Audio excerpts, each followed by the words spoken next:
Ahí estamos. Comenzamos entonces, les damos la más cordial de las bienvenidas a todos y todas quienes se nos están sumando ya a este nuevo webinar de profundización, ¿cierto? Estamos comenzando ya el cuarto ciclo de este ciclo de aprendizajes que hemos llevado adelante, ¿cierto? Desde la Corporación Crecer Mejor con el apoyo del Instituto de Informática Educativa de la Universidad de la Frontera. Hemos pasado por varias temáticas, ¿cierto? Hemos podido hacer comunidad a través de WhatsApp acerca de las diferentes temáticas que hemos conversado en este último tiempo. Y hoy vamos a estar hablando acerca del valor de la vida cotidiana y de los ritos, ¿cierto? Algo tan importante para nuestros niños, niñas y adolescentes que están presentes, ¿cierto? En todas las residencias que ustedes, en las que ustedes están presentes también.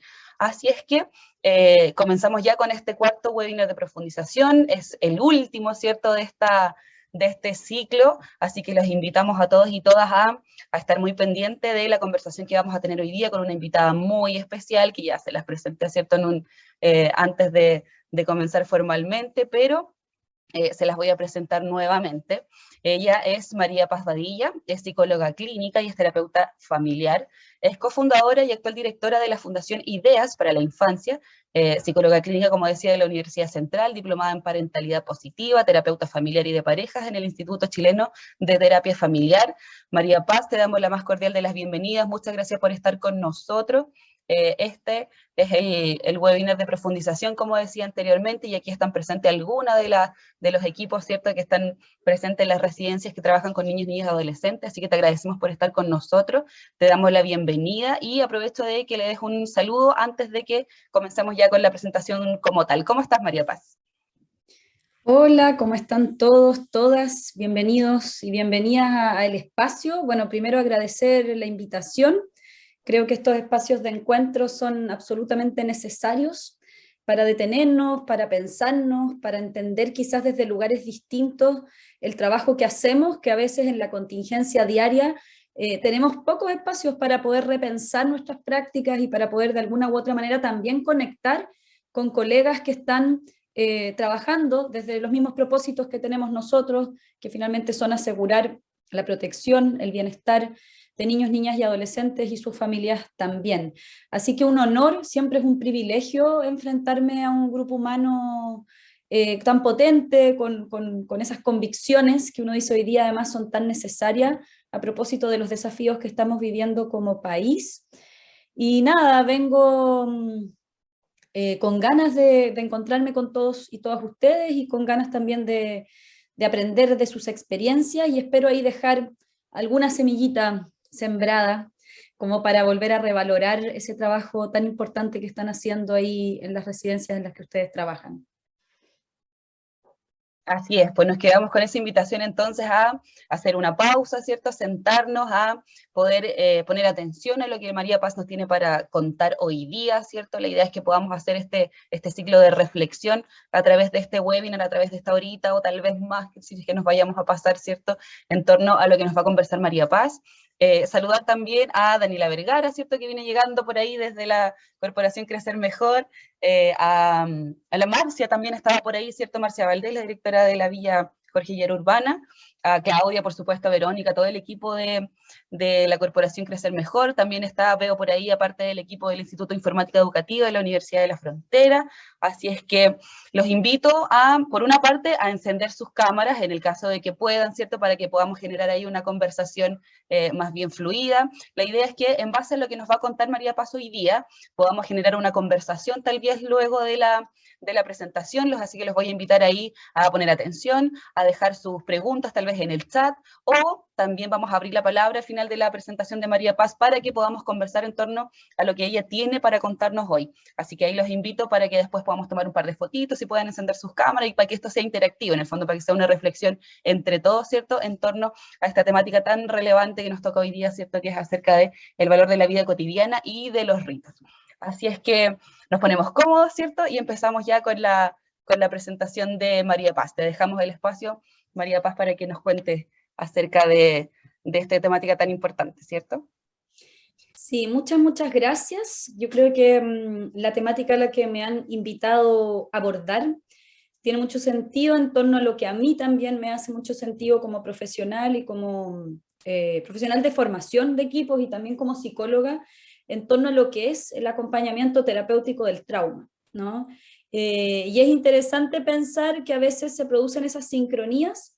Este es un tema al que yo le he estado dando muchas vueltas, en el que he estado como tratando también de brindar espacios, como de revalorar, como les decía, esos espacios de encuentros cotidianos que permiten de alguna manera sentirnos Hola. aceptados, queridos, hola, hola, queridos, reconocidos, ¿sí? En el proceso también de poder avanzar hacia lo que es la reparación del trauma, que es un proceso que es bastante complejo cuando además han habido experiencias tan adversas.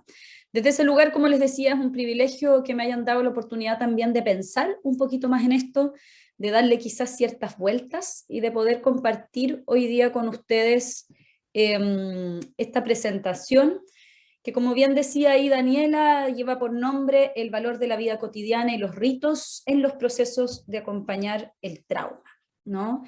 Y quiero partir haciendo un poco énfasis también en la imagen que sale ahí, ¿no? Como entender de que los procesos de acompañamiento no son procesos individuales, son procesos que se van gestando en el colectivo y son procesos que vamos tejiendo, ¿no? Desde los espacios de encuentro cotidiano, desde los espacios de encuentro diario, en que los seres humanos vamos conectando y vamos descubriendo, ¿no? Desde nuestra relación con otras personas, vamos descubriendo posibilidades y oportunidades también en el entorno, pero también dentro de nosotros mismos, de nosotras mismas. Quizás desde ese lugar partir con una frase que creo que es muy importante para lo que vamos a ver hoy día, y que es una frase de John Lennon, que él decía: la vida es eso que nos pasa mientras estamos ocupados atendiendo otros planes. Y creo que en la intervención en la complejidad esto es algo que nos pasa mucho, ¿no? Son muchos frentes, son muchas cosas a la vez, son muchas urgencias, es mucha demanda, muchas veces somos equipos pequeños, no necesariamente equipos tan grandes, y estamos constantemente, ¿sí?, en esta como premura de poder cumplir con todo, de poder atender a todas estas demandas, y ese espacio, ¿no?, que es este espacio de la vida misma, muchas veces se nos pasa sintiendo que tenemos que rendir o ir a estar en función de lo que viene después. Y cuando pensamos en esta idea del valor de lo cotidiano, del valor de los ritos y de los encuentros humanos, como del volver también a esta sensación de darle valor a las rutinas, a los ritmos diarios, a los procesos de encuentro que se dan finalmente dentro de cada residencia de manera permanente y continua, es volver a valorar esos espacios vitales que finalmente también nos energizan como personas, ¿no? Y es poder también establecer cómo es que vamos a trabajar, no solo desde un aspecto que es como técnico, que es muy importante obviamente, sino que cómo vamos a otorgarle quizás como un espacio más humano, cómo le vamos a dar alma a esa intervención que en el papel aparece súper específica y bien explicitada. Y ahí es donde, desde el lugar por lo menos que me ha tocado trabajar a mí, creo que es interesante pensar en cómo incorporar el trabajo, obviamente, con la persona de quien interviene, desde su propia historia, desde sus formas o posibilidades de reflexionar sobre lo que hace, cómo lo hace, desde el volver a pensar nuestros propósitos, desde el volver a aprender sobre nuestros cuerpos y cómo nuestro cuerpo, al tener que ofrecer, ¿no?, este vínculo cotidiano, está siempre comunicando, y cómo de alguna manera en ese espacio que ofrecemos de desarrollo personal, ¿ya?, de las personas que son hoy día facilitadoras, facilitadores de cambio, que son tutores o tutoras de resiliencia, tenemos que ir cultivando una palabra que también hoy día se nos hace a veces lejana, ahí está, que es esta capacidad de estar presentes, ¿sí? En esa presencia, hoy día se habla mucho de la idea de la presencia empática o la presencia compasiva. En esa presencia, lo que nosotros vamos cultivando es un hacer consciente. No es hacer por hacer, no es hacer por cumplir, no es hacer por lograr llevar a cabo el plan de intervención porque sí, ¿no? Es un hacer que es consciente y que tiene un sentido.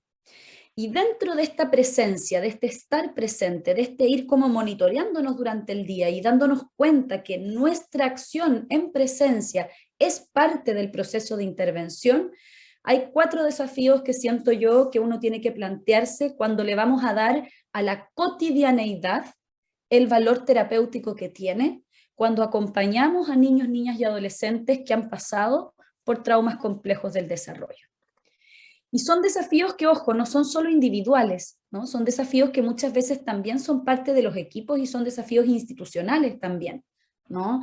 De cómo las instituciones, las organizaciones se vuelven a mirar en torno a sus paradigmas y a sus maneras de ofrecer ese cuidado cotidiano que es el que hoy día vamos a tomar como parte también integral del trabajo de la reparación del trauma. En este ser consciente, lo primero que yo siento que es importante ponerle ojo es el tema del piloto automático. Y generalmente eso tiene mucho que ver con el patrón de cómo en lo cotidiano nuestro equipo va incorporando herramientas de regulación del estrés que le permitan realmente estar, ¿no? Cuando estamos muy estresados, generalmente tendemos a desconectar rápidamente, y cuando trabajamos desde la desconexión y solamente en torno a la tarea bien hecha o a la tarea cumplida, generalmente se pone en riesgo nuestra capacidad de conexión. Entonces es interesante esta idea de pensar en esto del piloto automático, que hay un trabajo permanente en el equipo de activar la conexión mente-corazón para estar realmente disponible, ¿no?, a las necesidades diversas que tienen niños, niñas y adolescentes que han vivido situaciones de trauma. Desde esa perspectiva, una de las primeras cosas que yo creo que es importante desde esta idea del piloto automático es hacer breves detenciones durante el día, ¿no? Como automonitorearnos un poco. ¿En qué estoy? ¿Qué he hecho? ¿Qué no? Cuando uno está muy cansado, a veces hasta se le olvida lo que va haciendo, ¿no? Y uno dice, wow, ¿cómo llegó el final del día? Y resulta que ya pasaron un montón de cosas y ni siquiera sé si las registré, ¿no? Se sabe también, y hay estudios sobre eso, que cuando muchas veces estamos desgastados hacemos menos contacto visual, ¿no? Tenemos menos capacidad física de contener, porque estamos cansados. Y generalmente ese cansancio muchas veces lleva a que nosotros, por cuidado también, porque aquí esto no es como de ponerlo en juicio, sino que es entender los procesos, tendemos a tratar de activar la vía más rápida, que es generalmente este piloto más automático, en donde estamos y tendemos a focalizarnos más en el hacer que en este hacer consciente, que es el que queremos hoy día como valorar. Por otro lado, interesante la idea de que cuando pensamos lo cotidiano tenemos que ir a mirar procesos y no solo resultados. A mí me ha tocado, he tenido la fortuna, yo creo, porque he aprendido mucho de todos los equipos que me ha tocado acompañar, me ha tocado supervisar muchos equipos de residencia. Y una de las cosas que generalmente pasa es que en la premura y en la urgencia, y por los tiempos también que muchas veces tienen los tribunales, las medidas de protección, etcétera, tendemos a sobrefocalizarnos obviamente en el resultado, ¿no? Como queremos que estén mejor, que los niños estén mejor, que estén regulados, que no hayan tantas crisis, que efectivamente las familias vengan, que las familias adhieran, ¿sí? Y ponemos en el fondo esta idea como del fin o de la meta, pero nos olvidamos del proceso. Y creo que revalorar esos procesos también es parte de este cotidiano que acoge, este cotidiano que invita finalmente a ir desarrollando estos lazos y estos vínculos que van a ir siendo finalmente parte de las herramientas con las cuales nosotros vamos curando de alguna manera esa herida emocional que es el trauma. El proceso y el microproceso es fundamental para poder ir logrando darle un espacio a esa cotidianeidad. No da lo mismo, ¿sí?, como tú, por ejemplo, no sé, le sirves un plato de comida a un niño o niña. No da lo mismo el cómo se gesta el espacio para el irse a dormir. No da lo mismo el cómo tú das una instrucción para que efectivamente esos niños entiendan la rutina del día. Todos esos como espacios que son procesos, que generalmente además tienen que ver con transiciones en el día, ya, nos van ayudando y van sumando, van multiplicando posibilidades para un mejor resultado. Otra de las cosas que también me puse a leer a propósito de lo cotidiano, me puse a investigar, ¿no?, como en la lógica de la cotidianeidad, no solo desde el trauma, sino que desde las distintas experiencias de vida que vamos teniendo los seres humanos y cómo a veces vamos cuando estamos sobre todo además muy estresados o estamos muy abrumados, tendemos también a idealizar, ¿no? A tener expectativas que son muy, muy altas. El cultivar los detalles y las formas es otra manera de estar cotidianamente disponible y desde una disposición empática, desde una disponibilidad y desde esta presencia compasiva que yo les llamaba. La presencia compasiva es la que acompaña y que acompaña en los gestos, que acompaña en las formas en que nosotros finalmente desarrollamos el plan de acción que tenemos. Y ahí vuelvo al cuerpo, porque generalmente es una de las cosas más olvidadas en el trabajo de quienes acompañamos y de quienes hacemos labores que son labores de cuidado o labores que además están asociadas al acompañamiento, ya en la intervención psicosocial. El tono de voz, la manera en que respiramos, la actitud con la que nosotros hacemos las distintas cosas que nos toca hacer durante el día, son detalles y formas que van de alguna manera también ofreciendo un espacio de acogida a las necesidades de niños, niñas y adolescentes. Se habla poco del juego también, y desde esa perspectiva siento que la actitud lúdica de quien acompaña es parte de esos detalles. ¿Sí? No da lo mismo, acá en mi casa se ríen porque me cuestan mucho las cosas domésticas, y siempre que hago cosas domésticas, las hago como quejándome. Entonces el otro día me decían, porque yo sí que hacía mucho aseo y muchas cosas de ese tipo, pero que siempre las hacía quejándome. Y la verdad es que me dio para pensar, ¿no? Y decir como, en realidad es cierto, como que hay una actitud que es una actitud como más receptiva, con la que uno puede hacer ciertas cosas e invita a que esas personas que están alrededor te quieran ayudar o se quieran acercar. Desde ese lugar siento que esa actitud lúdica como propositiva también es importante en esta idea de cómo cultivamos detalles y formas, en el ambiente y también en la relación. Eso también creo que es algo importante de lo que vamos a hablar hoy día. El cotidiano está en el ambiente, es decir, en la estructura que damos, o sea, cómo también nosotros decidimos la decoración de un lugar, los dibujos que pegamos en las paredes, si es que efectivamente tenemos un lugar u otro para guardar los juguetes de los niños y niñas, si es que hay espacios personales, cómo en el fondo están las posiciones, no sé, de las camas, o sea, todas esas cosas que muchas veces además son decididas por los adultos, son espacios de intervención y son espacios importantes de poder generar un contexto seguro en donde además los niños, niñas y adolescentes puedan participar. Además de ese ambiente que nutre, necesitamos tener relaciones nutritivas. Y cuando logramos ir desarrollando esta idea de cultivar detalles y formas, efectivamente las relaciones tienden a tener más espacios de conexión y disfrute. Y por último, haciendo un poco el link a lo que ya venía hablando, encontrar espacios de disfrute y conexión también siento que es importante. Cuando trabajamos con complejidad, la cotidianeidad muchas veces se vuelve urgencia. Y cuando la cotidianidad se vuelve urgencia, nuestro sistema nervioso tiende a estar en modo estrés. Y cuando estamos en modo estrés, como decíamos, generalmente estamos atendiendo más a la tarea. Es importante poder encontrar en ese cotidiano, aunque sean breves momentos, ¿ya? Son breves momentos para acumular buenos momentos. Y eso es bonito dentro de los estudios que se han hecho de la Universidad de Harvard en temas de estrés, a propósito de lo cotidiano, ¿no? Del día a día. Se sabe que obviamente cuando han habido muchísimas experiencias adversas que llevan muchas veces a situaciones traumáticas, obviamente se nos desbalancea, ¿no? La balanza y se nos aumentan los factores de riesgo. Pero también se sabe que más que haya una experiencia específica que pueda volver a nivelar o equilibrar, la acumulación de experiencias positivas, la acumulación de experiencias de disfrute, de conexión, que cuando hablamos de conexión hablamos de valoración, refuerzo, reconocimiento, complicidad, intimidad con alguien, es la acumulación de esos microespacios los que logran desbalancear y volver, ¿no? A poder compensar un poco esa balanza que se nos ha ido más bien al riesgo que al bienestar o a la protección.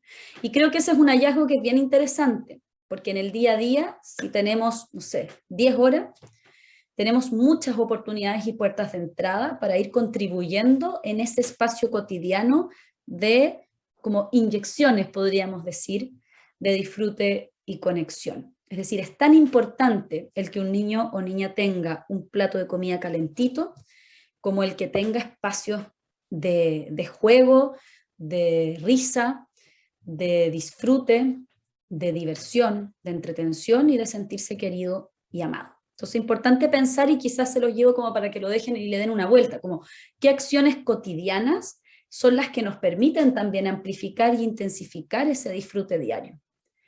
¿Sí? Y esas hay que nutrirlas, ¿no? Y hay que darles el espacio, hay que permitir que existan cotidianamente, que a veces son cosas bien pequeñas.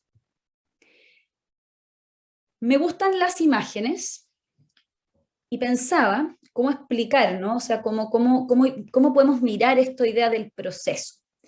Y pensaba que generalmente, déjenme mirar atrás, ahí está, cuando nosotros trabajamos desde el trauma, podríamos pensar que nos conectamos con experiencias en donde hay muchísimos enredos, ¿no? Es como uno de repente dice como, "Ah, pero ¿cómo va a ser tanto? ¿No? ¿Por dónde parto? Esto es demasiado", es como, esta idea de lo desorganizado también, ¿no? Del desarme, que creo que se refleja bien en esta imagen, ¿no? Es como una mente y un cuerpo que se ha desarmado a propósito de las experiencias de dolor, sufrimiento y de las distintas experiencias también complejas que han vivido los niños, niñas y adolescentes con quienes ustedes trabajan.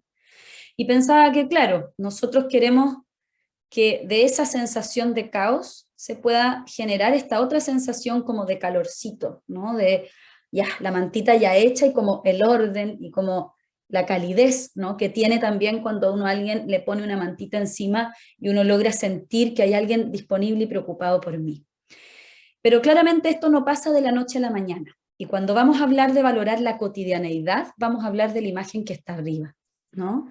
Que es todo el espacio, la energía, muchas veces en torno a acciones que son invisibilizadas como acciones relevantes, que están en el cuidado cotidiano, que permiten ir tomando cada una de estas hebras, de estas lanitas, y nos permiten ir tejiendo un espacio seguro. Y eso sucede no una vez, sino que muchas veces durante el día. Y a veces descansamos y a veces volvemos a tomar los palillos y volvemos a tejer.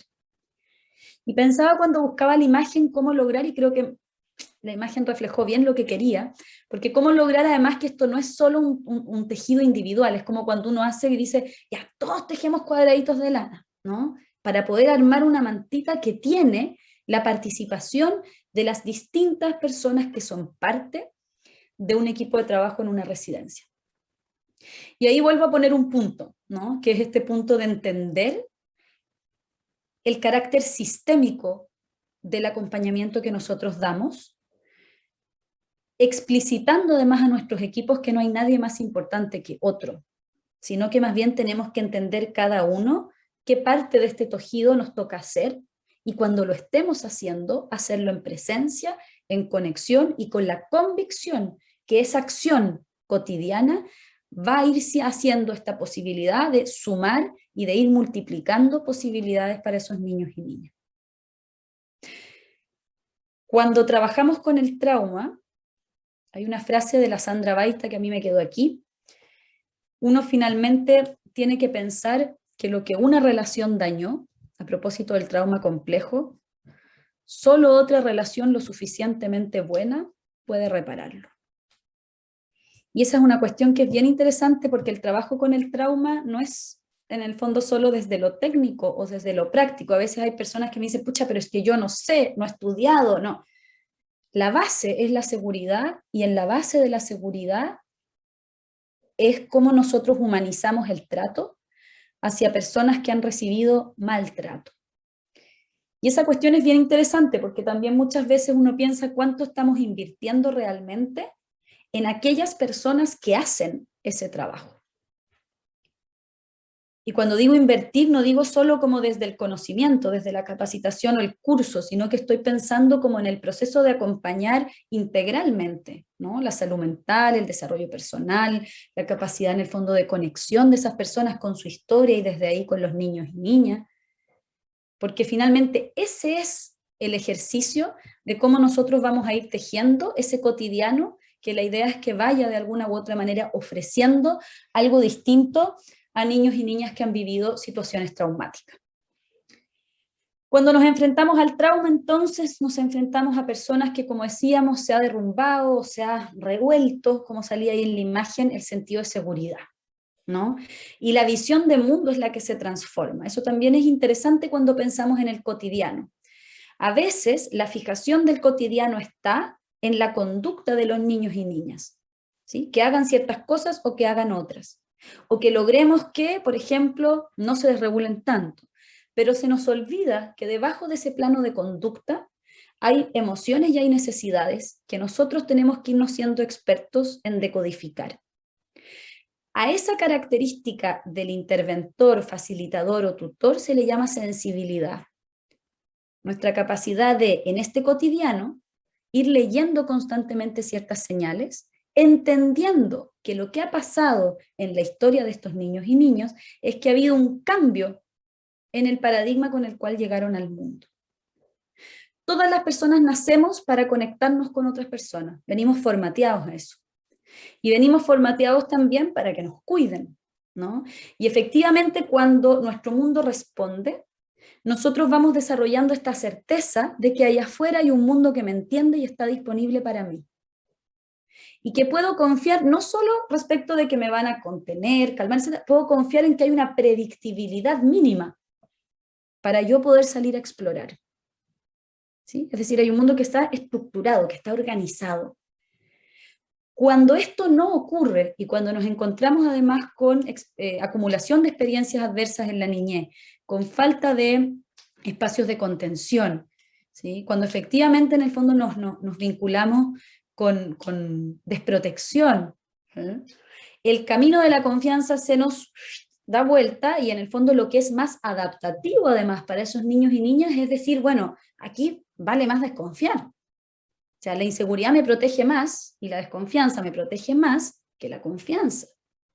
¿Por qué? Porque la idea del mundo que yo voy construyendo es que el mundo que hay allá afuera no es seguro. Que las personas que están allá afuera no me comprenden y que no hay nadie allá afuera disponible para mí. ¿Y por qué les pongo esto hablando de lo cotidiano? Porque es importante entender que cuando vayamos a tejer estos espacios cotidianos, generalmente y sobre todo al principio de los procesos de acompañamiento, nos vamos a encontrar, ¿sí?, con niños, niñas o adolescentes que no perciben esa seguridad en nosotros por mucho esfuerzo que nosotros hagamos en entregar ese piso mínimo de seguridad del que estamos hablando. Y el cotidiano entonces, y ahí está el desafío, esa cotidianeidad tiene que tener la suficiente consistencia para finalmente en esa predictibilidad, en esa continuidad, en esa posibilidad de que los niños se den cuenta de que a pesar de todo, el ambiente y la relación tiene, ¿sí?, una cierta, puede ser leída en el fondo, puede ser decodificada y no daña, puedan finalmente soltar, ¿no? Y es bonito cuando uno lo piensa así. Desde la perspectiva del trauma, la seguridad y la regulación son las bases, ¿no? Lo primero que estamos trabajando todo el tiempo. Y en sus experiencias cotidianas probablemente eso es así. Nos preocupamos de un montón de cosas y de aspectos que tienen que ver con el espacio seguro, ¿no?, afectivamente y estructuralmente. Y también estamos todo el tiempo prestando un acompañamiento cotidiano en torno a la regulación. La rutina es regulación. Los ritmos diarios, cuando yo los leo bien, cuando yo soy sensible y me doy cuenta, cuando un niño se le necesita salir, o cuando un niño necesita dormir, o cuando un niño necesita que yo vaya acompañándolo y dándole mayores pautas para poder construir ciertos hábitos, yo estoy regulando. Cuando yo todos los días me doy el tiempo de sonreírle a un niño o niña, de hacerle un refuerzo, de buscar un recurso, de explicitarle eso bueno que veo en él o en ella, estoy regulando. O sea, la regulación no es solo frente a la desregulación. Y en eso el cotidiano es muy potente, porque hay espacios cotidianos y hay vínculos y relaciones en esa cotidianeidad que van a ir prestando ¿sí? Regulación interna. Hay una frase que dice, lo que es afuera es adentro. Y es interesante pensar eso desde esta idea de la cotidianeidad, porque cuando adentro está todo revuelto, si afuera el espacio se empieza a armar como un espacio lo suficientemente protector, con estructura, predecible, con relaciones que son relaciones que finalmente van nutriendo, que invitan al vínculo, dando tiempo, dando espacio, lo de adentro va a empezar también a tejerse como esa maraña de lanas que veíamos ahí. ¿Sí? Y en eso es interesante también pensar el eje de que esa cotidianeidad debe integrar e incluir el dolor y el sufrimiento. No porque un niño salió de su casa o fue en el fondo vinculado a su familia de origen, llegó a otro lugar para poder detener vulneraciones de derecho, el sufrimiento y el dolor cesa. De hecho, hay un nuevo sufrimiento ahí, ¿no? Que es el de la pérdida de la familia. Pero es interesante pensar también cómo el espacio cotidiano tiene que estar preparado para darle un lugar al malestar, al dolor y al sufrimiento. Y en torno a eso el espacio cotidiano es un espacio en donde la crisis debe ser bienvenida, por muy difícil que sea. Yo sé que es muy difícil, a mí también me ha tocado trabajar en residencias y es algo que a uno no le gusta que pase. Pero si estamos trabajando con este nivel de daño, es importante como no resistirnos a que el dolor exista, porque esa también es otra de las cosas importantes en la cotidianeidad que necesitamos como invitar. En torno a eso, esto ya se los comenté, lo primero que hacemos entonces es buscar cómo amplificamos el sentido de seguridad en esta idea de lo cotidiano, y en esto obviamente la continuidad, la predictibilidad y el poder brindar un espacio de cuidado integral va a ser fundamental. Ahí es donde vamos a pensar esta idea y quizás vamos a deconstruir un poco la idea de la intervención como la intervención psicosocial que acontece en los espacios en donde trabajan las duplas psicosociales, y vamos a entender la intervención como proceso terapéutico, como el proceso que se va tejiendo a diario en diferentes espacios, ¿no? En donde este ejercicio de tejer, nosotros también vamos de alguna manera como otorgándolo y acompañándolo en los niños, niñas y adolescentes. La intervención acontece en espacios que yo les llamo que son multifacéticos. Cada espacio de encuentro puede ser una oportunidad para dejar huellas y para poder en el fondo como impulsar el potencial de desarrollo de un niño, niña o adolescente. Y todos y todas las personas que son parte de la vida de ese niño o niña potencialmente pueden ser tutores de resiliencia. Pueden ser un otro significativo que ayude en este proceso. ¿Qué es importante en esto? Es entender que lo que nosotros vamos a ofrecer, acuérdense de la frase, lo que en una relación se dañó, solo otra relación lo suficientemente buena puede recomponerlo, ¿sí? Lo que nosotros vamos a ir ofreciendo son nuevas formas de vínculo, ¿sí? Son más oportunidades, tanto, y aquí ojo, con los niños, niñas y adolescentes, pero también con las familias. A veces las familias tienden a ser las más olvidadas del proceso también, ¿no? Entonces es importante también entender ese cotidiano con las familias de los niños, niñas y adolescentes. ¿Dónde acontece la intervención? En los espacios de comida, en los espacios de juego, en los espacios vinculados al acompañamiento de tareas escolares, en la atención especializada de equipos profesionales, en las salidas pedagógicas que hacemos, cuando hay talleres, cuando hay crisis, cuando llega la noche, cuando hay visitas. Todos los espacios cotidianos son espacios que se nutren y que finalmente tenemos que considerarlos como parte de la intervención. Y muchas veces, como les digo, que están invisibles porque no han sido visibilizados tampoco en el plan de intervención. Generalmente en los planes de intervención decimos ya, en lo individual, lo familiar, lo comunitario. ¿Y dónde queda todo lo que trabajamos nosotros como equipo para poder ofrecer un cuidado de calidad? Y eso es súper bonito porque uno se empieza a dar cuenta que lo que uno hace diariamente está contribuyendo en la intervención. Las reuniones de equipo son espacios necesarios para la intervención. El establecimiento de las entregas de las bitácoras, ¿no? Y cómo nosotros registramos la información diaria es parte importante del proceso de intervención. Cuando le enseñamos a un niño, por ejemplo, y en niños pequeños ¿A enseñamos... quién lo grabamos? Es parte del proceso de intervención. Y ahí es donde nosotros hoy día, desde la propuesta por lo menos que estamos haciendo también desde la Fundación, pensamos lo interesante que es pensar la intervención terapéutica y el acompañamiento del trauma, revalorando el espacio de cuidado, que mucho tiempo ha sido un espacio que ha tenido como un rol secundario, ¿no? En el ejercicio de pensar la intervención en residencia. ¿Qué es lo que nosotros vamos a responder cotidianamente? Bueno, a todas las necesidades que los niños y niñas tienen en función de su desarrollo, ¿no? Nuestra intervención va recorriendo de ida y vuelta, de manera transversal, la posibilidad de generar respuestas sensibles a estas necesidades. Obviamente necesidades básicas, sí.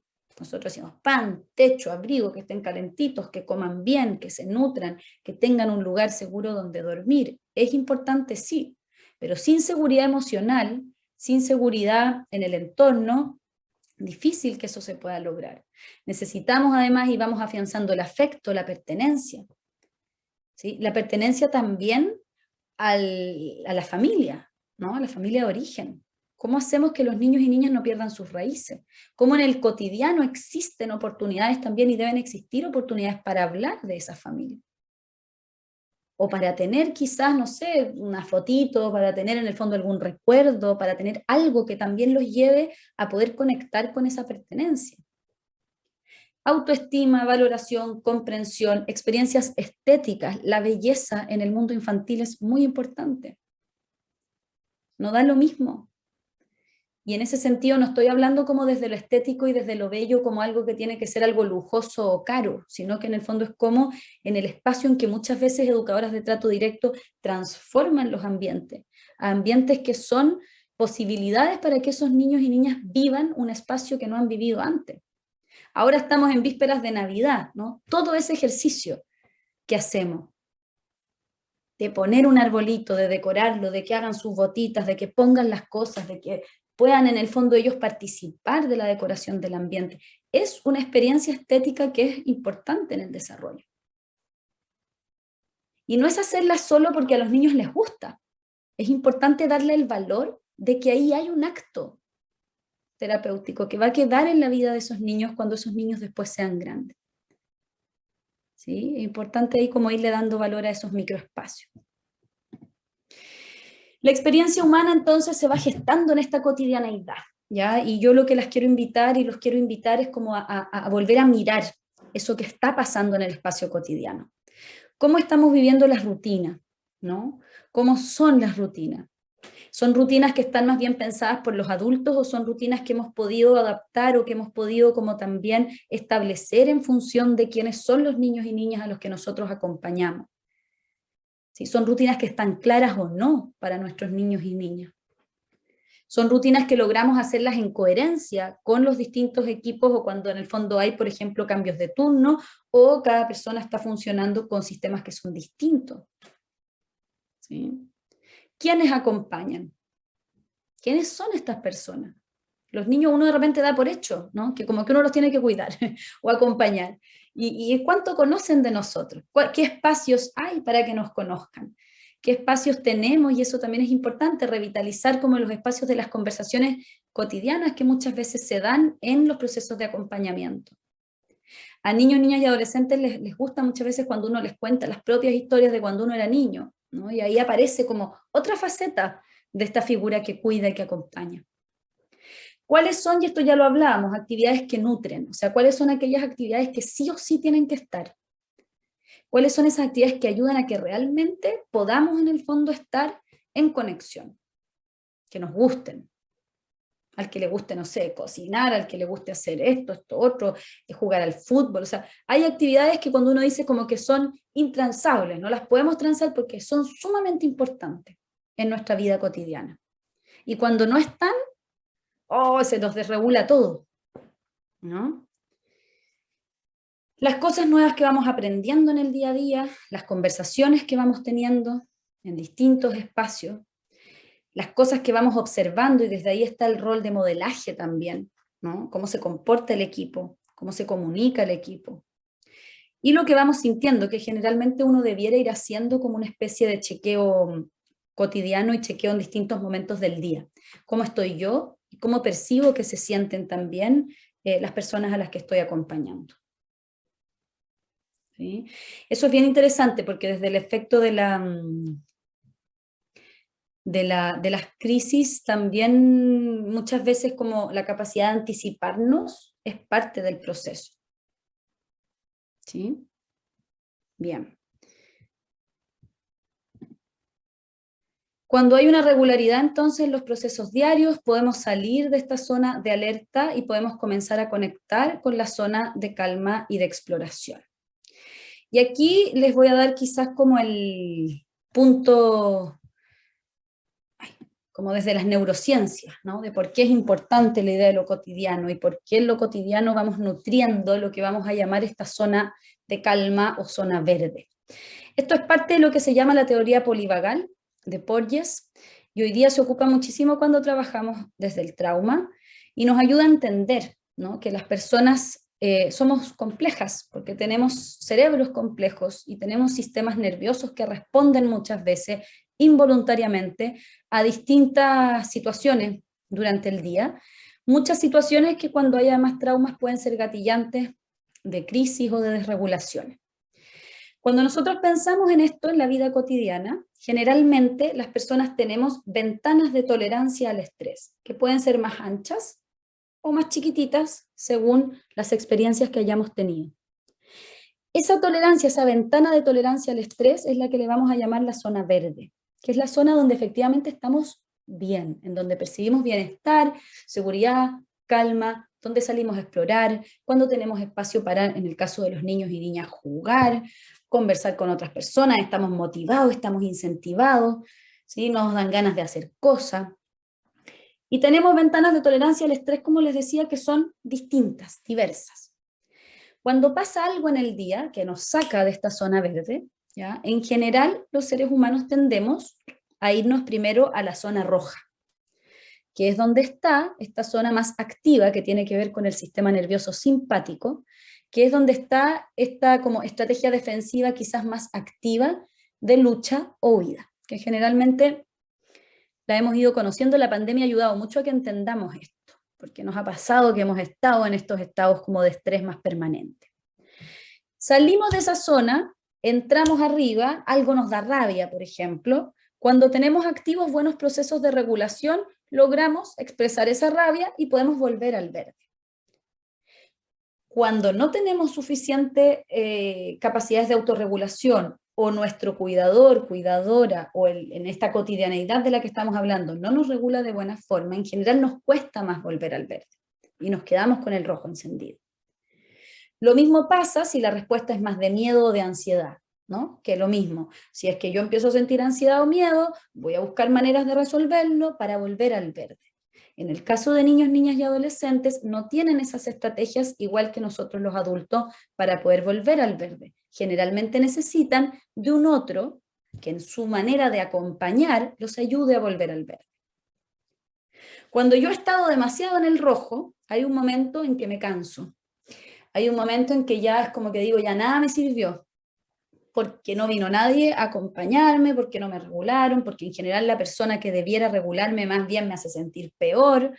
Y entonces se produce la tercera estrategia, que es la estrategia de congelamiento, que finalmente es una estrategia de protección. ¿Ya? Estas son estrategias que nosotros activamos para protegernos de ambientes o de personas que nos pueden parecer amenazantes. Y la estrategia de congelamiento le vamos a llamar es el azul, que es como frozen, como el enfriarse. Y en la estrategia de congelamiento lo que empieza a aparecer más bien es una baja de energía, me aíslo, pierdo la motivación en las actividades cotidianas, puedo pasar pegado al celular sin querer estar conectado con nadie. La depresión tiene que ver ahí también, la sensación de desesperanza, de impotencia. Y también para poder volver a ir al verde voy a necesitar como un empujoncito que me ayude como a volver a estar, ¿ya? Y a volver a posicionarme en esa zona verde.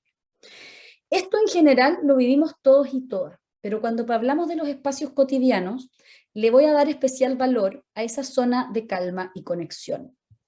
Porque la cotidianeidad, en la manera en que ofrece estabilidad, predictibilidad, contención, acompañamiento, en la manera en que ofrece un ambiente que se percibe como seguro, en la medida en que hay una rutina que está clara, en la medida en que hay una voz que me despierta en la mañana con cuidado, en la medida en que a mí se me pregunta qué necesito, esta ventana de tolerancia al estrés, que era muy chiquitita, se va a ir ampliando. Ahí está lo que les decía al comienzo, de cómo la acumulación de experiencias positivas y que refuerzan van ampliando esta zona verde. Y entonces mi marco de regulación aumenta cuando esta ventana de regulación es más amplia. Y quizás lo que antes, pum, me sacaba en primer momento, puta, ay, no sé, perdón, dije una palabra que no sé decir, pucha, hay lenteja y no me gustan las lentejas y tiro el plato, cuando yo he ido nutriendo esto, ¿ya? Generalmente voy a ir teniendo más herramientas para volver al verde e identificar el rojo, por ejemplo. Y aquí en el cotidiano, si bien esto tiene que ver, y yo creo que es parte como de todo el trabajo que hacemos más de psicoeducación, o sea, yo creo que todos los niños, niñas, adolescentes, independiente de la edad que tengan, tienen que conocer sobre el funcionamiento de su cerebro, o sea, les da una herramienta importante, hay hartos cuentos con los cuales se pueden trabajar, ahí les recomiendo harto al Rafael Guerrero, porque él ha trabajado mucho con el tema de neurociencias con niños y niñas, y creo que tiene como un modelo que es bien claro para explicarles cómo funciona todo esto.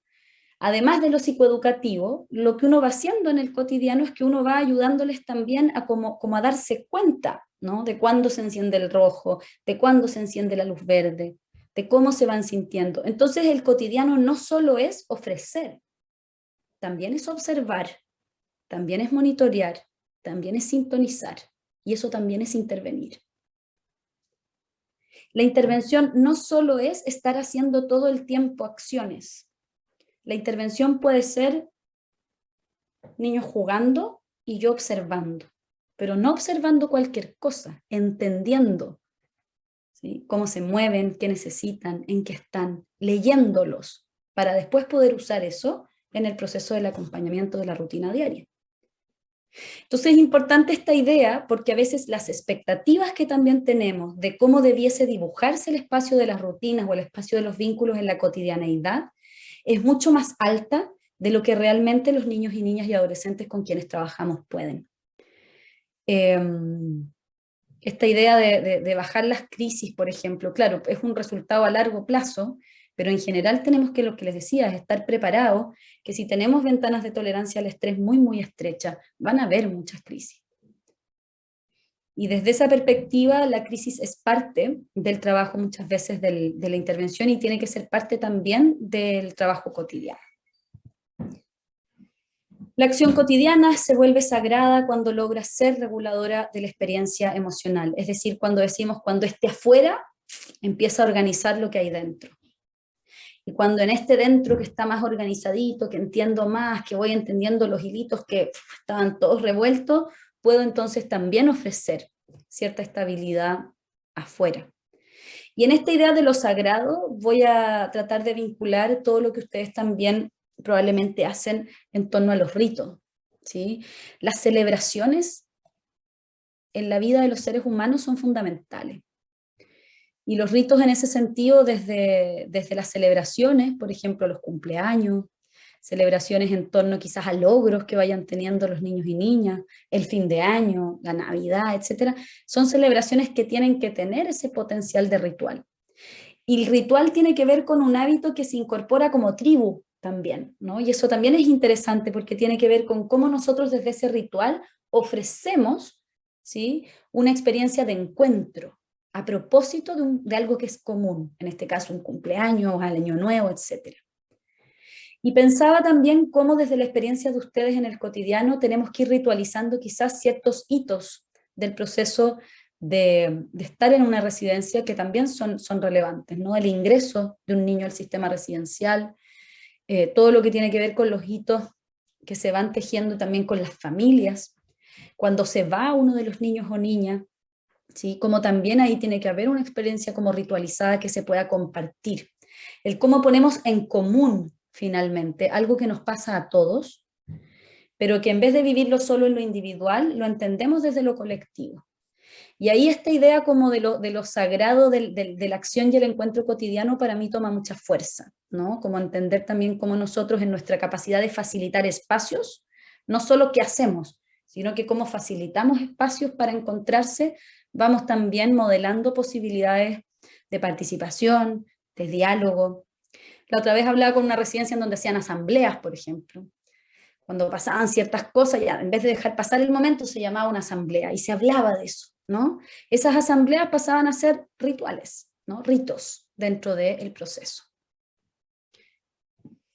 Y para terminar, entender que este acompañamiento cotidiano implica obviamente acciones y prácticas cotidianas en donde tenemos que repensar nuestro rol, ¿sí? Un rol que es un rol como tutores, como tutoras, un rol que implica además distintas funciones pero con propósitos comunes. Y es interesante cuando pensamos lo cotidiano, entender que esa cotidianeidad no es una cotidianidad como estándar, ¿no? Sino que es una cotidianidad que la vamos a ir tejiendo en torno a quienes son los niños y niñas a los que acompañamos, y ahí es muy importante el trabajar desde una comprensión sensible al trauma. Hay varios modelos de trabajo que se llaman como modelos informados del trauma, que además buscan el tener la suficiente información para no retraumatizar, ¿sí? Cuando estamos en ese espacio cotidiano. Por otro lado, el poder tener detectadas sus necesidades diarias, necesidades que son muchas veces particulares, no solo del grupo, dándole un espacio grande ahí a lo afectivo. La consideración de los ritmos, olvidados a veces también en el proceso, nos sobrefocalizamos en la rutina, pero la rutina es ritmo, ¿no? La rutina es afuera, adentro. Todos los niños y niñas, todas las personas necesitamos momentos de expansión durante el día y necesitamos momentos de introversión. Y necesitamos además transitar, ¿sí? De la mañana al desayuno, a irnos al colegio, a poder estar en el patio, a poder volver a entrar a la sala. O sea, estamos transitando y es bonito cuando uno, y es interesante cuando uno mira esa idea del transitar. Porque lo que nosotros hacemos en la rutina, más que solamente como darle instrucción o más que solamente normar la rutina, es ayudarlos a transitar por estos distintos espacios. Los espacios de expansión son los que van hacia afuera, ¿sí? Todos los niños necesitan ir afuera de repente. Cuando nosotros los vemos que están ahí, uno dice como, oye, estos niños ya están con demasiada energía, hay que salir, ¿no? Es como, oh, necesitamos que en la rutina hayan espacios afuera. Afuera tanto como lo que es como el ir afuera literalmente, o también de repente como actividades más libres, ¿no? Y por otro lado hay espacios que son adentro, que implican la concentración, la atención, el poner, ¿sí? Por ejemplo, el almuerzo es un espacio que es adentro, que no es afuera. Pero después del almuerzo, en general, uno necesita ir afuera. Típico nosotros también cuando uno se junta en las capacitaciones, que después que el cafecito, que salíamos afuera, que uno tiene que conversar, los niños lo mismo. Y entender eso en la rutina es muy importante, porque a veces la rutina está muy teñida de momentos que son solo hacia adentro y que finalmente los niños y niñas no pueden tolerar. O de momentos que son demasiado hacia afuera, entonces nos quedaron con la energía a 1000 y después no los podemos bajar. ¿Sí? Es importante bueno, y ahí eso da como para todo un proceso, pero es importante mirar la rutina también en función de la rítmica, de los ritmos, y de cómo nosotros nos vamos acoplando a esos ritmos. Generalmente cuando los niños están en expansión para afuera, el facilitador o facilitadora tiene que estar hacia adentro, observando, sintiendo, guiando. Y cuando ellos están más hacia adentro, nosotros estamos más hacia afuera, estamos más activos, preparando el almuerzo, viendo los platos, haciendo acá, que allá, trayéndoles cosas. Y ahí es donde se va produciendo un acople, un ajuste, ¿sí? Que permite entonces que vayamos de alguna u otra manera como sintonizando, ¿no? Y que vayamos encontrando un ritmo común. Los valores y cuáles son las prioridades a enseñar en el proceso creo que también es algo que hay que plantearse porque muchas veces también en los equipos hay distintas visiones, hay distintos paradigmas, hay brechas generacionales también, hay personas que las criaron con modelos muy autoritarios y hay personas que vienen hoy día con modelos quizá más de crianza respetuosa, etcétera. Es interesante cómo llegamos a consenso respecto a cuál va a ser la prioridad en torno al estilo, ¿sí? Educativo, al estilo de crianza también que vamos a tener al interior de una residencia. y los tránsitos e hitos históricos del desarrollo que ya lo veníamos considerando. En torno a eso, creo que ya estoy en el tiempo, si no es más, entender nuestro rol con múltiples posibilidades, desde ser impulsores del desarrollo, desde ser modelos de rol, desde un rol reflexivo y político que también es interesante. Nosotros ayudamos a que vayan cuestionando cosas, problematizando situaciones, sobre todo con los adolescentes, ¿no? Como prestamos mente todo el tiempo. Y esa idea de prestar mente es fundamental. ¿Sí? Ayudar a pensar, ayudar a sentir, ayudar a ponerle nombre a algo que todavía está muy enredado. Ya eso es parte del rol reflexivo y del rol de terapeuta. Y en el rol terapéutico, el estar. O sea, hay que volver a darle valor a nuestra capacidad de estar, a veces sin decir tanto, ¿no? Sino que estar disponible, estar receptivo y abierto para poder acoger en los momentos en que se nos necesita. En el encuentro diario construimos el refugio seguro que el corazón herido de niños, niñas, adolescentes necesita para volver a organizar la propia experiencia emocional. Y no hay acto más humano, no hay acto humano más valioso y más olvidado que el cuidado, que ahí también los y las llamo a abanderarse también en ese espacio de revitalizar la importancia de los espacios de cuidado y cuidar también de quienes cuidan. Eso. Muchas gracias. Me venía acordando de una canción cuando iba a entrar a hacer esto con ustedes, que es una canción de Fito Páez, que dice: ¿quién dijo que todo está perdido?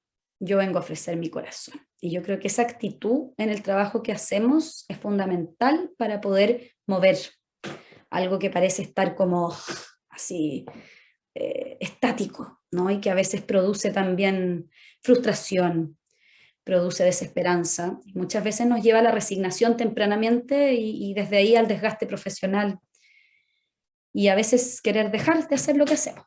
Así que interesante ahí también poner esa frase para que se la guarden, de la canción de Fito Páez. Eso, muchas gracias. Muchas gracias a ti, María Paz. Nos vas a compartir ahí el nombre de la canción para poder ir escuchándola y quedarnos yo vengo a ofrecer mi corazón. Se las voy a poner cuando cerremos, ahí se las pongo para que...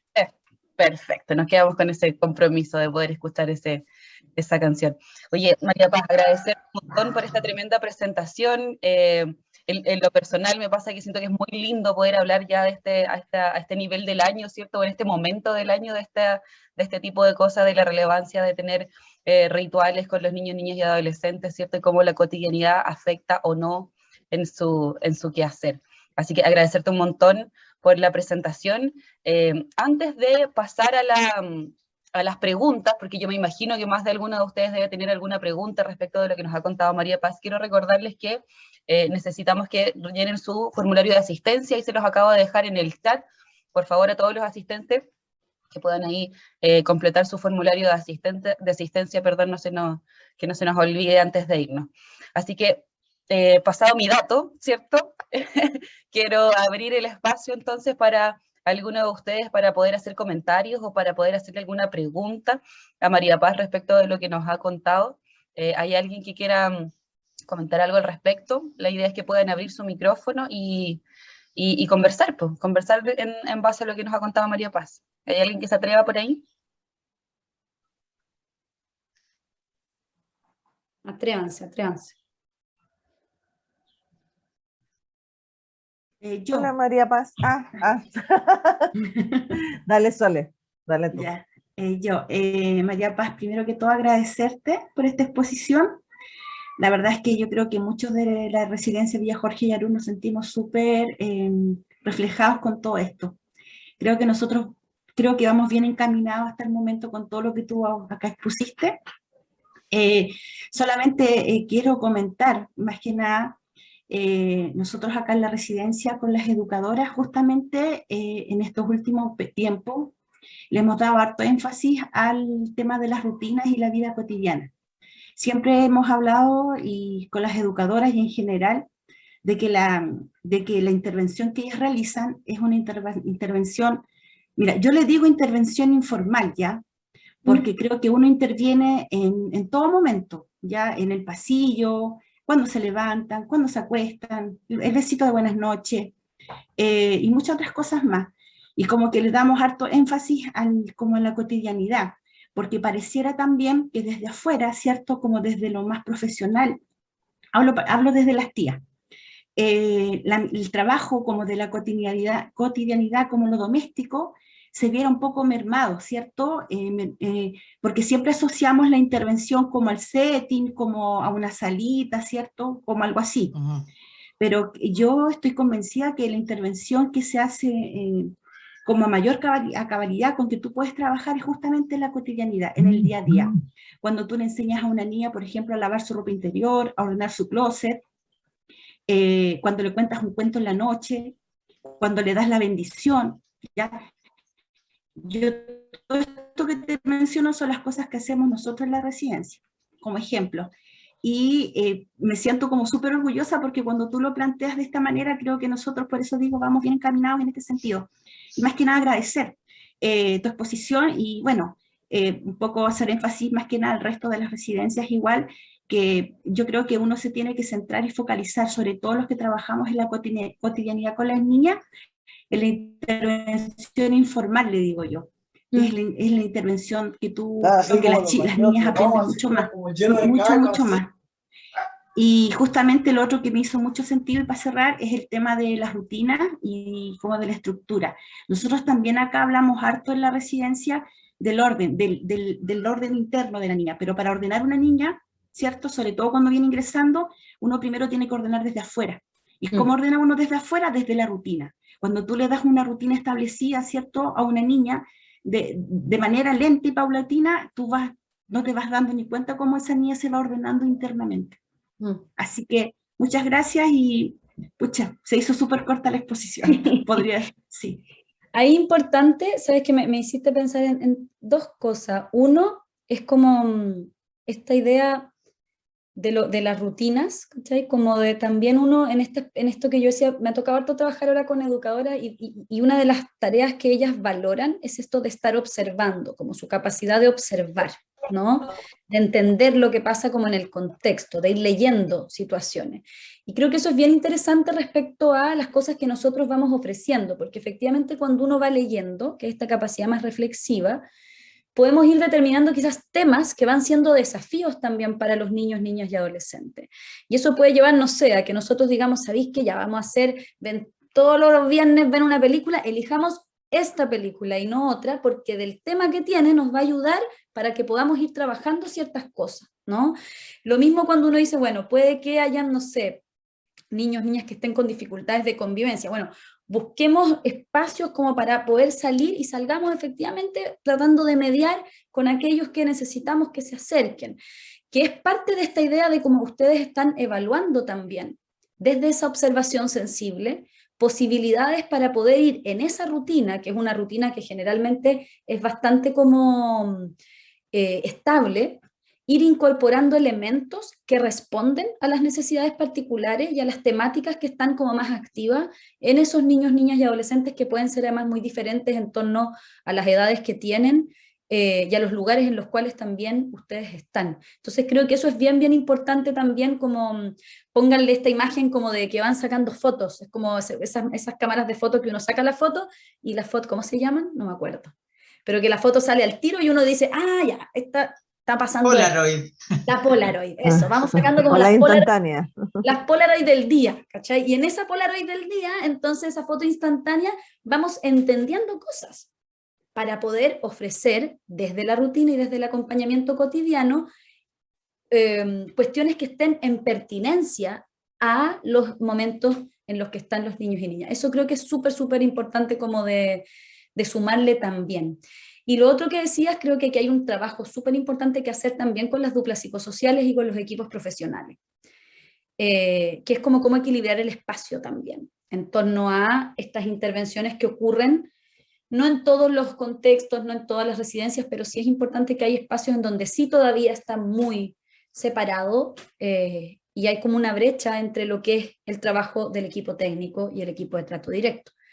Yo creo que hay que avanzar en el fondo esta lógica más colaborativa y más de entender que ambas intervenciones tienen que estar entrelazadas, ¿sí? Y cómo hacer eso, que eso yo creo que es un ejercicio que hay que ir como practicando. Omar Miranda tiene la mano levantada. Ah, no, yo estaba antes y yo le Ah, di la la... Marci, perdón, la Marci y después Sí, que Omar. le di, perdón, Omar. Gracias. Qué divertida.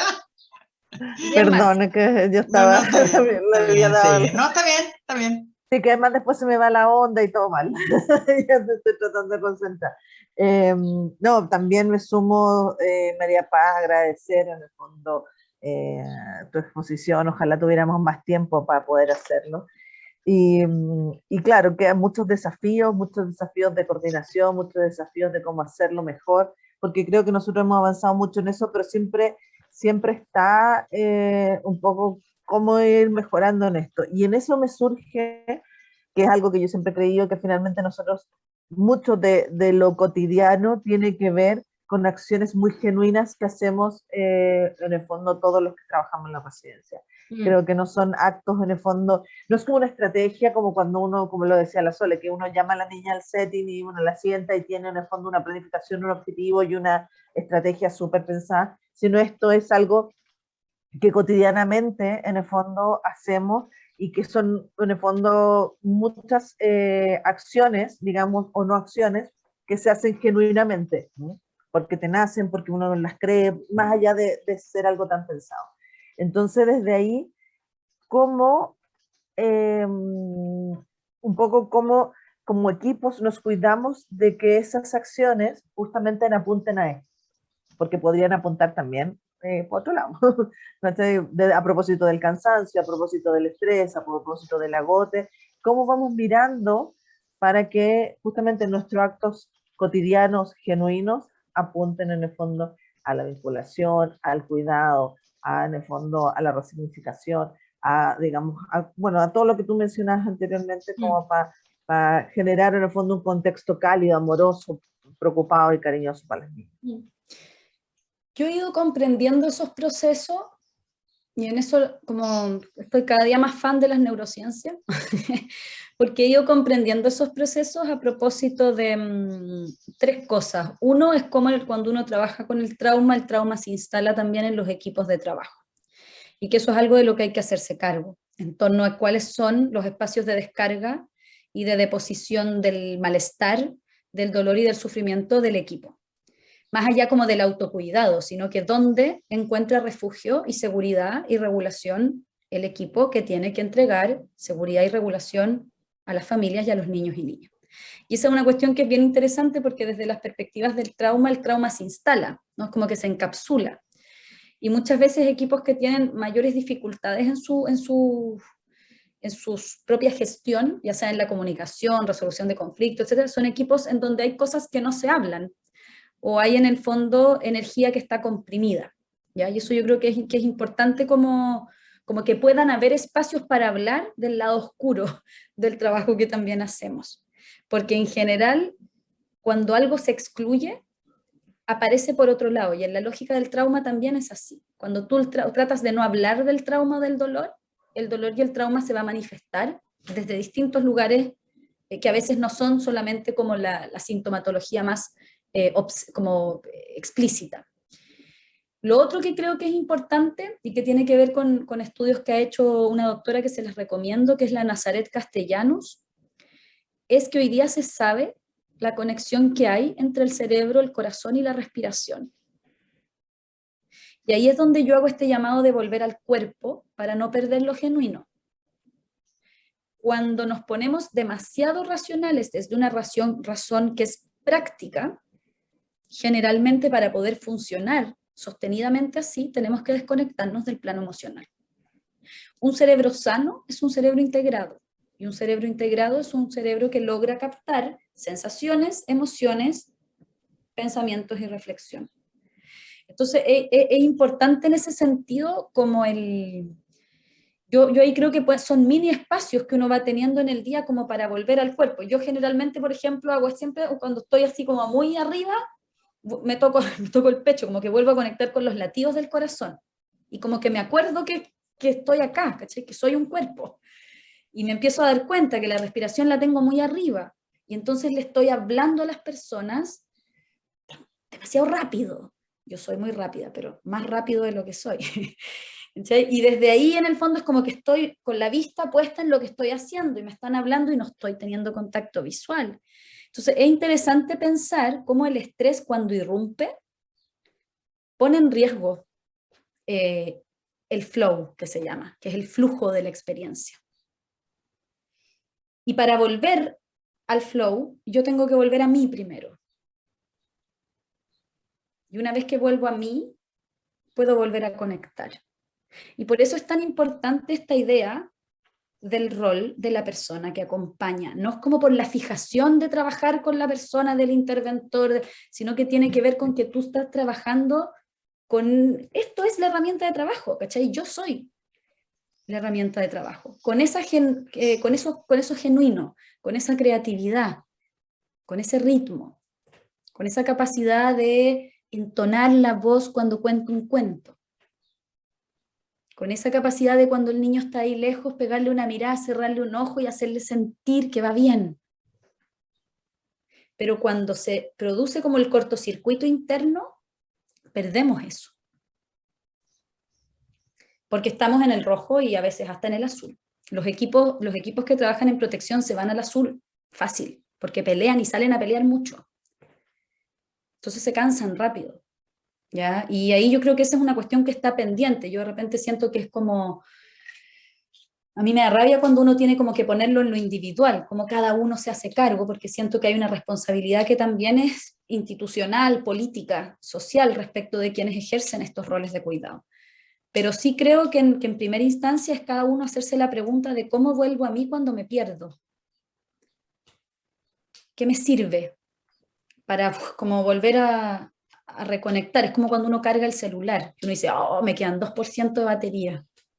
Fregué, ¿dónde hay un enchufe? Es exactamente lo mismo. ¿Dónde nos enchufamos? Como para poder revitalizar. Y ahí yo creo que uno deja de poner en riesgo un poco como la pérdida de eso, porque lo mecánico tiene mucho que ver con la experiencia de estrés. Sí. Ahora sí creo que me ayuda la Daniela para no equivocarme. Sí, Omar está con la manito levantada hace rato, después de Marcia, ¿cierto? Para que mantengamos el orden. Y luego está Andrés Reyes también por ahí que también quiere intervenir. Así que Omar, te damos el espacio. Gracias. Hola a todos. Intentar ser breve igual. Gracias. Primero agradecerte igual las charlas muy buenas. Demasiadas cosas. Quería cambiar un poco el foco sobre lo que estáis hablando, que en realidad es muy importante igual entender como el rol que cumplimos quienes hacemos los cuidados, estamos a cargo de los cuidados de nuestra infancia, que está súper menos cavado, mirado en menos y dejado así hasta el fondo de la fila. Pero yo creo que quería tocar otro tema, como valorar o destacar como tú lo dijiste, incluir el dolor dentro como del espacio interventivo, aceptar la desregulación como una expresión igual, como una expresión que es súper válida, que a veces se nos olvida que también es parte de su dolor, de su forma de expresarse, de cómo ellos entienden, o se hacen entender frente al mundo adulto. Sí, quería más que nada destacar eso, como la importancia de que nosotros igual podamos aprender a trabajar, no desde la regulación frente a la desregulación, que eso fue lo que dijiste, o así lo anoté, sino aprender a validar ese lugar, como también que tuve una conversación hace unos días atrás con una colega, decía como un lugar de confianza, hablando ella sobre su hija y decía, cuando está en otros lugares se portaba súper bien, pero ¿por qué cuando llega a la casa hace escándalo, manipula a través de la pataleta y todas esas cosas que parecen ser muy desagradables? Y decía, no, pues una persona me dijo, no, ella en realidad lo que está expresando, o lo que está queriendo decir también, es que está muy en confianza en este lugar que le permite hacer su pataleta. estuvo contenida todo el día, volvió a la casa y lanzó todo lo que tenía adentro. Entonces, destacar ese punto que yo creo que para mí era re importante, que tú dijiste, po, entre todas las cosas importantes que dijiste. Gracias por considerarlo importante. Yo a veces ya... Yo ahí tomo contigo eso, ¿no? Como el no romantizar el sufrimiento y el dolor. O sea, yo creo que el dolor es dolor y el dolor duele. Y a veces lo importante en lo que hacemos cotidianamente es que ese dolor pueda existir. Es como que uno, no sé, pues un niño se cayera, se hiciera el medio tajo aquí, está sangrando, y le dijéramos, no, ya, si no veamos el tajo, veamos otra cosa, hagamos otra cuestión, pero la herida emocional no se ve. Entonces es interesante cuando uno lo piensa también desde ahí, ¿no? Frente a una herida como en el cuerpo, visible, explícita, nos activaríamos y haríamos todo lo posible para tratar en el fondo de verla, de diagnosticar. En el caso de las heridas emocionales, como no se ven, se invisibilizan fácilmente. Y una manera de invisibilizarlas es esta sensación como de pensar que la resiliencia es a toda costa, como de que vamos a salir adelante sí o sí, ¿no? Cuando a veces yo creo que la posibilidad de entregar, lo mismo que decíamos con los equipos, el que el dolor exista es probablemente más terapéutico que solamente como tirar este carro como hacia adelante, ¿no? Y para eso hay que tener tiempo. La cotidianidad tiene un tiempo que es largo, o sea, es como, no es algo corto, son en el fondo procesos que toman tiempo. Y ahí yo creo que uno tiene que cultivar harta paciencia. ¿Sabes? Me tomo de lo que dijo Omar y tú, María Paz, que lo encuentro importante también, es como la alfabetización emocional.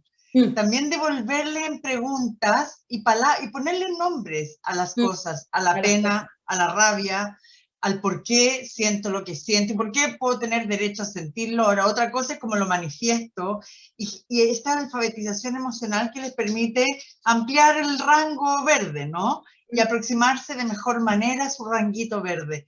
Me parece súper significativo poner arriba de la mesa la alfabetización emocional y hablar del dolor, hablar del abandono, y que ellos sepan aprender a ponerle nombre a lo que les pasa. Me súper también hace sentido. Ahí importante también no olvidarse de las sensaciones físicas, ¿ya? Porque las emociones siempre vienen con sensaciones, y los niños cuando han vivido traumas generalmente le temen a esas sensaciones. Las sensaciones físicas son gatillantes, o sea, como que activan la alerta, el rojo o el azul. Entonces, en ese sentido también, ¿no? Es como, ya, tienes calor, ¿y dónde sientes calor? Hoy sí, mira, estás con, no sé, los cachetes colorados y estás transpirando, quizás tienes que sacarte, ¿se sientes mejor con polera o con chaleco? O sea, todas esas preguntas de irlos chequeando, de cómo se sienten en las sensaciones físicas, también son una buena puerta de entrada, ¿ya? Y después de eso, como decía ahí la Daniela, irle poniendo nombre, ¿se siente más agradable o menos agradable? Ya, y después en el fondo poner también todo lo que es el componente ya de la emoción propiamente tal. Pero no se olviden además de las sensaciones, porque en general las sensaciones dan miedo cuando uno ha vivido situaciones muy intensas. Claro, como la conexión de su cabecita con su cuerpo. Su cuerpo. O sea, es como con su cuerpo. Van der Kolk, que es bien experto en temas de trauma, él dice, hoy día hay que partir trabajando. Ya no está yendo para otro tema, pero el trabajo es neurosecuencial. ¿Qué quiere decir esto? Que es primero sensación, después emoción y al final reflexión. Entonces eso es bien interesante porque en el fondo un niño no puede entender una emoción si no entiende cómo esa emoción pasa por su cuerpo. Y cuando durante el día le vamos preguntando, ¿tienes frío? ¿Tienes calor? ¿Estás mejor acá? ¿Estás mejor allá? ¿Cómo está tu corazón? Son acciones que van permitiéndoles sentir el cuerpo que tienen y las sensaciones internas, para después ir vinculando esa sensación con emoción. Por ejemplo, me duele la guatita, ¿ya dónde te duele? Acá. A ver, y si hacemos así, ¿está mejor o no? No, a ver, y si tomas un vasito de agua ya.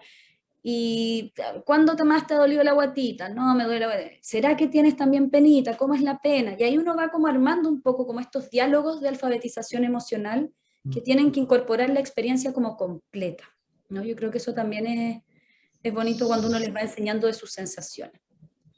Andrés, pobre, que lo tenemos caleta de rato con la arriba.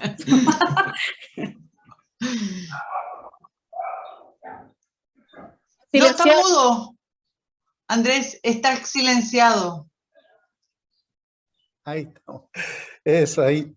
No, me da un poquito de vergüenza a veces en esto, porque yo valoro mucho la pega que se hace al interior de los centros.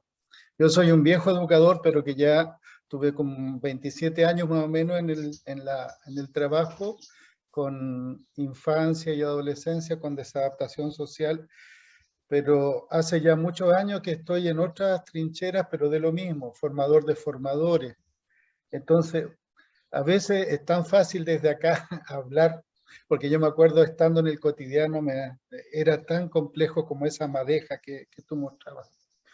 Pero primera cosa, ¿quién dijo que todo está perdido? Yo vengo a ofrecer mi corazón, me parece genial, creo que la esperanza hoy día que aparece, que yo escucho en lo que tú planteas, es tremendamente maravilloso, porque esto de nacer, crecer en pobreza, las evidencias empíricas son potentes, el estrés que genera es brutal, pero brutal, o sea, los chiquillos, las chiquillas que han nacido en eso han estado permanentemente en esa zonita que tú le hablabas de lucha o huida, incluso a situaciones de congelamiento permanente después.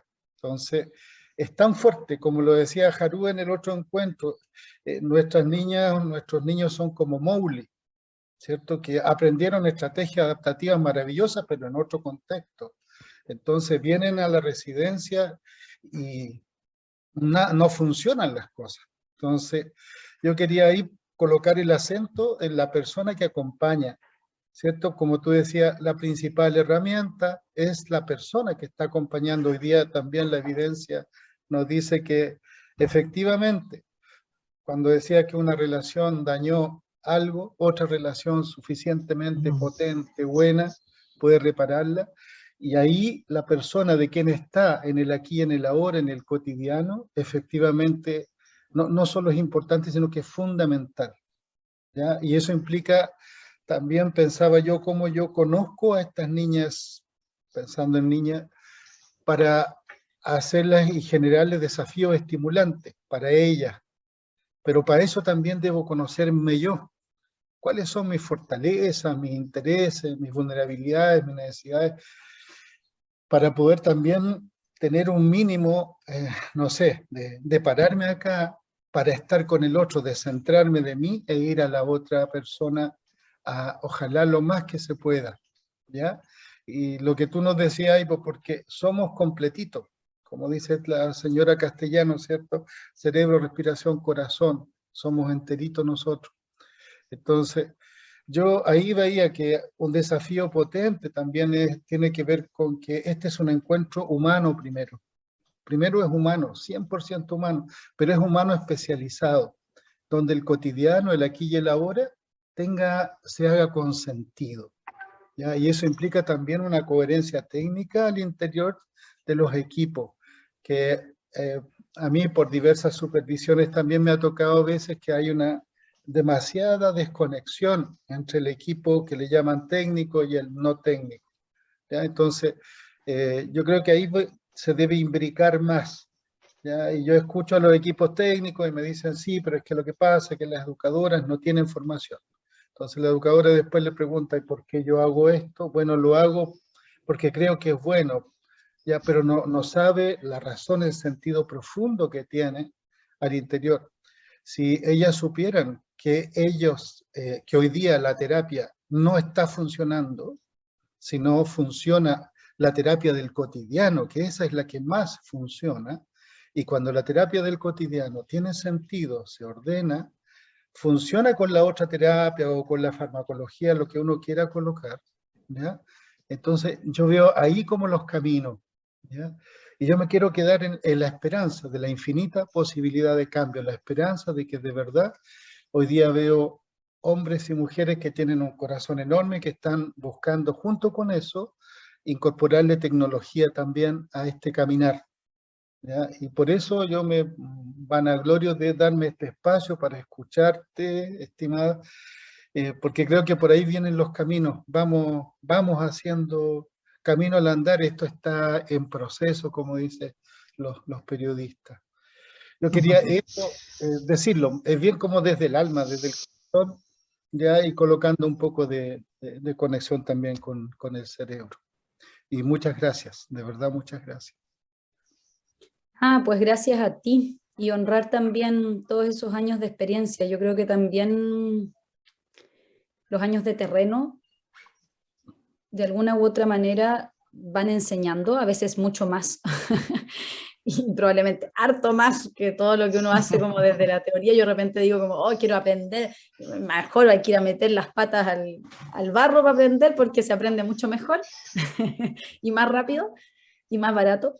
Y desde ese lugar yo creo que es importante hacer también ese ejercicio, ¿no? De honrar a esas historias de las personas que están en nuestros equipos y que llevan quizás años también haciendo el ejercicio de acompañar. Yo creo que es interesante pensar cómo en la experiencia del cotidiano se instala también la posibilidad de aprender entre sujetos, entre generaciones y entre personas que además han vivido tiempos muy distintos de todo lo que es además nuestro sistema de protección. Creo que eso es algo que no, o sea, que me iluminé ahora que te escuché también, como otra parte del espacio de la intervención cotidiana, que es el aprendizaje del grupo, a propósito de sus experiencias. Así que muchas gracias, reverencias para ti por esas lindas palabras. Gracias.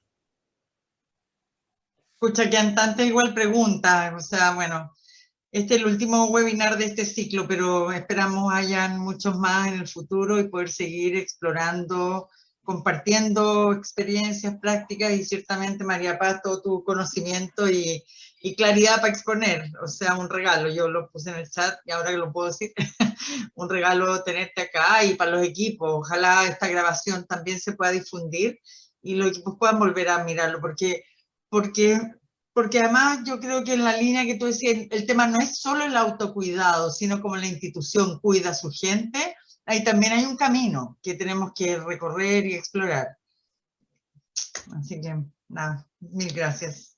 Súper, y a todos muchas los que gracias a están. ustedes y a todos los que vinieron. Y nada, ofrecer ahí también como el corazón para lo que necesiten. Hay personas, y es bonito porque me voy topando además con personas con las que nos hemos topado en otros espacios.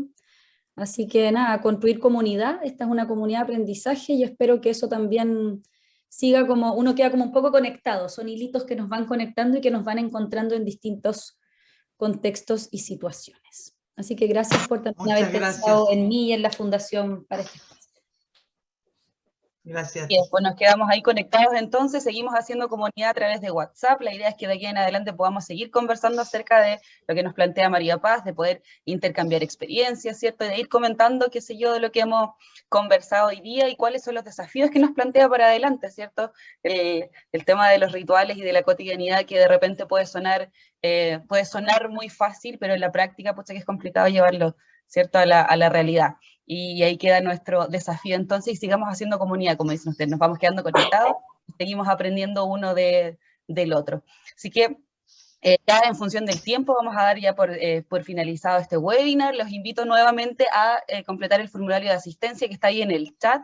Ahí María Paz nos dejó la canción de Fito Páez en el chat, así que nos quedamos con esa letra entonces. Muchas gracias a todos y a todas por acompañarnos hasta esta hora y seguimos aprendiendo. Pues nos vemos en una próxima oportunidad. Un abrazo. Un abrazo para todos. Muchas gracias. Gracias a todos. Gracias, chao.